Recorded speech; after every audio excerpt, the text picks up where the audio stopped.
খেয়ে নে, ঘরে আর কিছু নেই।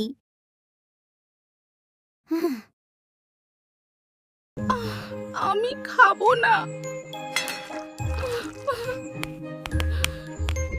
দাদা, আমাকে কিছু ডাল ডিম দেবে, আমার কাছে এখন টাকা নেই। ছেলেটা না খেয়ে বসে আছে। আগের টাকাগুলো এখনো পাইনি, এখন আবার বাকি।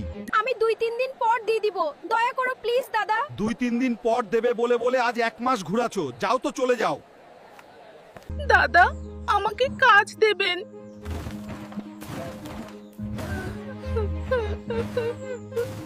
আপনি তো মহিলা মানুষ, পারবেন? হ্যাঁ, পারবো আমি। ঠিক আছে, 1 বস্তার জন্য 10 টাকা করে দিব, তোমার 50টা বস্তা তুলা লাগবে।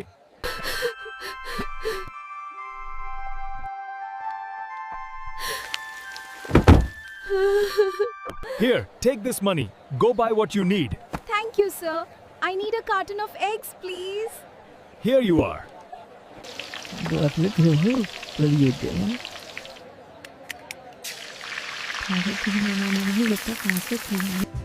নে বাবা, ভাত খেয়ে নে, ডিম ভাজা দিয়ে আর ডাল। ও মা, তুমি ডিম কই পেলে? আমার কাছে কিছু টাকা ছিল, তা দিয়ে এনেছি। নে এবার খা।